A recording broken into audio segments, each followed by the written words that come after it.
Halo Sobat Samuel, nama saya Fitra Faisal. Seperti biasa kita akan membahas apa yang terjadi seminggu ke belakang dan seminggu ke depan. Kemarin ada apa aja pekan yang lalu? Yang pertama ada pengumuman The Fed. Fed mengumumkan, Jerome Powell mengumumkan bahwa ya tidak terjadi penurunan rate di bulan ini. Tetapi dari pidatonya itu sudah mengindikasikan akan ada beberapa kali penurunan di tahun ini, terutama nanti mulai dari bulan September. Meskipun sebenarnya dalam pidatonya tersebut, Jerome Powell juga mengindikasikan bahwa tidak ada yang pasti. Bahkan September meeting nanti belum pasti diturunin juga suku bunganya.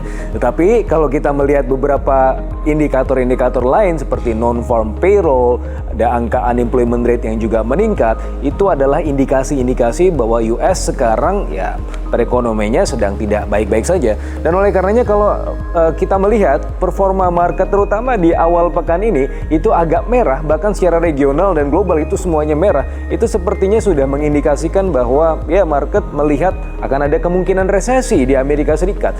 Kenapa ada kemungkinan resesi? Kita bisa melihat dari VIX indicator, yaitu indeks yang menunjukkan volatilitas perekonomian Amerika Serikat, pasar Amerika Serikat yang sudah melonjak 77% year to date.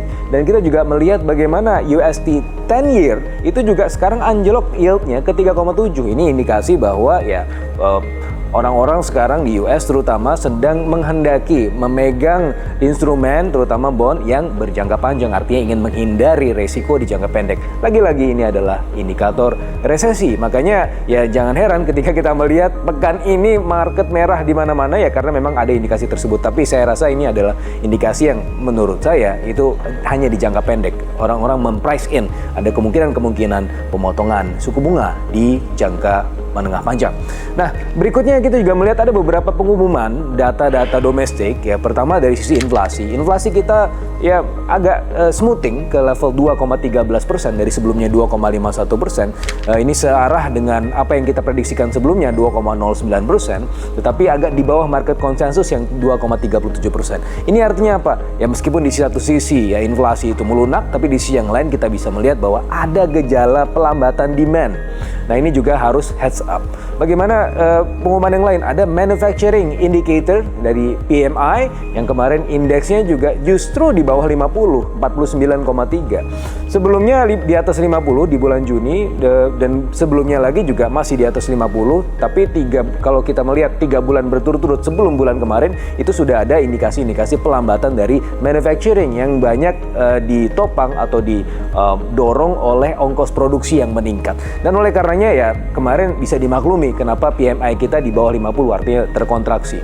Nah, ini juga sebenarnya heads up ya buat ke depan bahwa dari sisi produksi kita melambat, dari sisi konsumsi tadi dari inflasi juga melambat. Nah, ada pengumuman lain yang baru saja di awal Senin ini itu data pertumbuhan ekonomi kuartal kedua 5,05%, melambat sedikit kalau kita bandingkan dengan kuartal 1 yang 5,11%, tapi masih di atas 5% ya, which is very good kalau kita dari perspektif ya bagaimana membandingkannya antar waktu.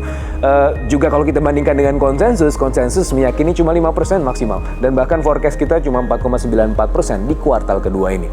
Nah, artinya 5,05% ini satu indikasi yang cukup baik, dan ya saya rasa ini adalah suatu pemantik ya isu-isu positif di tengah pasar yang sekarang tengah merah.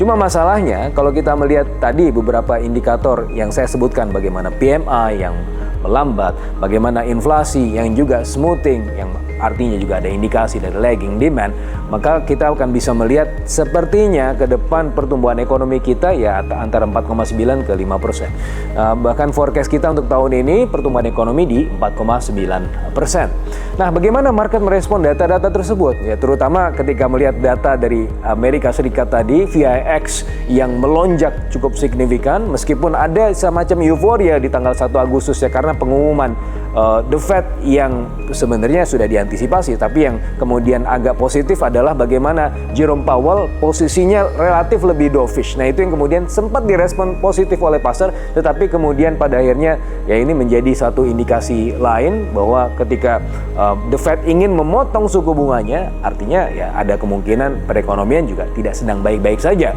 Di satu sisi itu melegakan karena ini adalah mungkin adalah the end dari periode higher for longer-nya The Fed, tetapi di sisi yang lain ya heads up dari perekonomian hard landing dari Amerika Serikat. market kita sekarang masih relatif lebih tertekan karena peristiwa tersebut ya.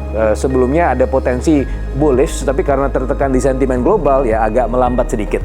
Nah, tetapi di sisi yang lain di pasar obligasi justru ada kemungkinan bullish. Karena apa? Karena selisih atau parity condition antara USD 10 year dengan Indo 10 year itu sebenarnya cukup melebar ya, potensinya melebar, sehingga dengan demikian itu bisa saja memicu capital inflow yang memicu bullish di bond market.